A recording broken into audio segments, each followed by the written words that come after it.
Our ancestors settled 60 million square miles of ocean. 60 million square miles of ocean over a period of 3,000 to 4,000 years. That would be like colonising the solar system today. But who really recognises it? Not many people understand that or recognise that. They were probably the world's greatest navigators and sailors. And they'd settled over 2,000 habitable islands in the Pacific Ocean. That ocean covers 30% of the Earth's surface.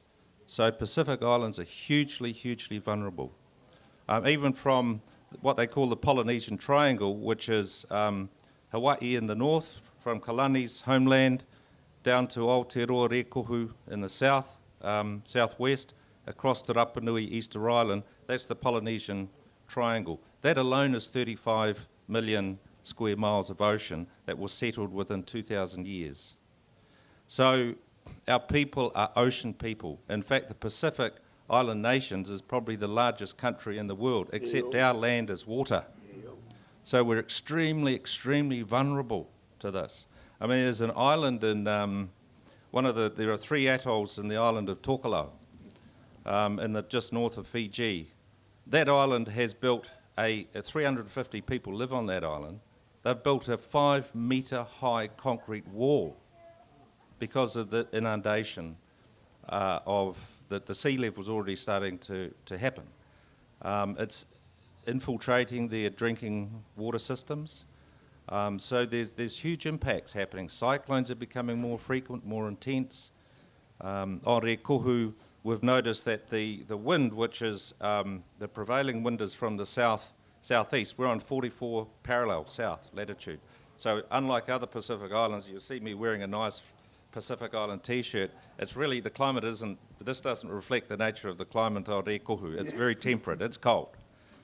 And so you get a southeast wind that's coming straight off the Antarctic, very cold. But we've noticed in the last 10 or 20 years, that wind is now turning to the northeast. It's changed around, so even the winds are changing.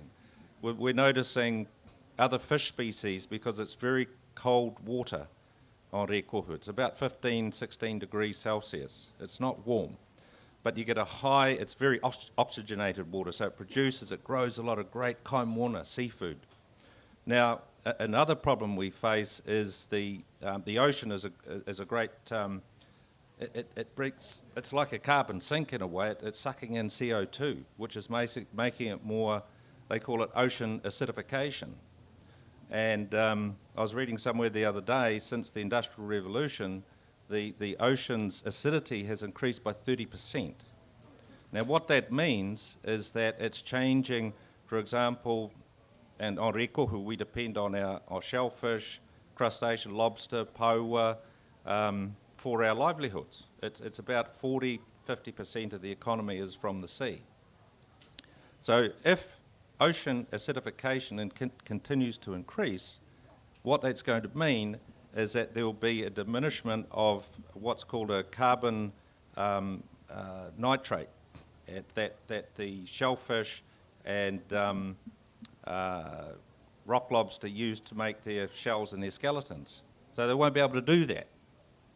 So that's going to have a massive impact on the food chain, and it's going to have a massive impact on those communities worldwide who depend on fish for their income. There's about 1 billion people in the world. So, these things are happening, and the issue is, what do we do about it? Well, sadly, it's happening because of CO2 emissions, which are coming from all those developed countries, US, China, those major developed countries. So they've got to wake up and do something about it. We need to elevate the discourse. We need to talk about a climate crisis, not a climate change. The change has happened. I think we need to do as individuals is we have to find solutions of what we do every day. I had the privilege, I don't know if it was privilege or not, I served on the Polar Research Board starting in 2004 for 8 years. And I got to listen to all these scientists. We wanted to do a study of methane thawing permafrost, but it wasn't sexy enough. And we were shot down by the Bush administration. We wanted to do the research, so we had a baseline. through the National Academy of Sciences. We tried to push this stuff through, and it kept getting shot down because who cares about permafrost? It's just frozen ground, thawing ground. But all these other things coming out of it are impacting us now. And so I've had the privilege or honor of knowledge or dubious burden of carrying this stuff and thinking about it and getting mad. And I'm only the one Native person on this board of PhDs who are going and making recommendations. And the one thing I kept doing is like, remember there's people that live there. The decisions you're making are impacting them. And before I got off, I realized that our board, our panels, were being replaced by people being appointed to making these decisions that will impact all of us by oil companies. They were buying up PhDs and systematically putting them on these panels. So they're influencing the decisions that are being made. So it's a biased decision. These are well-intentioned people, but they're making decisions for companies. So I looked at that when I left, and I was really, really sad. And every time I would start talking to a scientist, I would ask them, what can we do? What can we do as individuals? How do we change that? How do we influence what we do so that the next generation can have what we have before it's gone? I asked the elders, what do you see happening? They're like, well, we can't predict the weather anymore. And it's dangerous because our hunters can't go out safely. And you hear about stories of hunters going out and never coming back because we cannot predict the weather.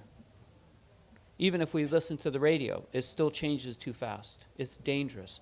I mean, here in California, your weather doesn't change dramatically, but when you're in Alaska, the weather changes within hours. And that impacts what you can do. I come back to going, okay, what can we do as individuals every day? It's a behavioral piece. You know, whether it's the behavior of the 1% or the behavior of the other 99%, doesn't matter. It's a behavioral piece. We can't predict the weather either. There's still garbage in the system, even if we use our best predictors. What we might think about doing is taking another snapshot over 2 to 3 years of what we actually see occurring and use citizen science. Let the information come in blind. You know, let the amalgamation happen separate from the collection. Don't let it happen inside one research center. You know what I mean? Allow the research centers to test check each other to make sure we're telling the truth. Every individual must also take personal responsibility. And for example, we've moved back to Rekohu Island. It was the last island actually to be settled by our Polynesian ancestors about 1,000 years ago. You know, all the forest cover has been removed through farming practices, and the seas have been, you know, plundered of its resources over the last couple of hundred years. My own family land, which is a beautiful piece of land on the southeast coast of Rekohu called Manukau, place of many birds. But you go there today and there are no birds actually. Oh, there's a few, but not many because all the forest cover's been removed for sheep and cattle farming. So we've fenced off about 150 hectares, 130 hectares just around the coastal margins of the land. That's about 350 acres, 300 acres or so. And we've started planting trees and native trees back in there. You know, and people said to me, oh, look, those trees aren't going to grow because it's exposed to the wind. We planted them, that land has a memory of a forest in it. And we planted a tree, and every tree we planted would say a little karakia for it, you know, grow healthy and strong. And I tell you, and after 5 years, we started our first plantings in 2012. Those trees are now about, some of them, 13, 14 foot high. And those trees are called, they're native to Rekohu. They're called hakapiti. And hakapiti means to cling tenaciously to the land. you know. And you see these trees, and some of them are like that, but they're still clinging tenaciously. And it's a great sort of one of the 10 pillars that we have developed, because our ancestor, his equivalent of Tāne, we call him Rangi Tokona, who separated Papatūnuku, Earth Mother, from Ranginui, the Sky Father. And he placed 10 pillars. And so one of these 10 pillars we've named, we're calling it hakapiritanga. So the notion, the concept of resilience. So we're planting trees now to put the cloak back onto the land. And of course, you know, those trees are going to sequester carbon out of the atmosphere. We're doing other things too, like we're investigating, because our power is generated from diesel generators. So we actually, the crazy thing is, we're bringing diesel in from New Zealand. We call it New Zealand because it's out over there somewhere. Bring it in from New Zealand across 500 miles of water, and then we generate these big, and they shoot power. We've got all the wind, we've got solar, we've got water, but no, the powers that be use. So we need to move away from fossil fuels. We need to get into being completely off the grid, self-sufficiency. Instead of diesel engine ships that bring freight to the island, let's go back to sail. Let's use sail and solar. You know, we need to be more proactive in doing this ourselves. So I completely agree with Sven, but we also need to convince those guys or make them see the light that they're stuffing up our planet for all of our mokopuna in the future. And we need to collectively get that message out there, and it's a crisis. It's not change, it's a crisis. Yes, we are all complicit. Yes, not one of us is getting out of this life alive. Yes, this is an interesting universe we're inhabiting. Yes, you have a relationship with the grandmother moon and the grandfather sun. And this is a real thing. I love that brother brought that up about the prayers to the trees, because the relationship you have with the molecules moving around the space outside of you is important. My grandfather said, each human being is 5 generations, if you're lucky. If you're lucky, you experience your grandparents, your parents, your generation, your children's generation, and if you're lucky, your grandchildren's generation. You are 5 generations walking.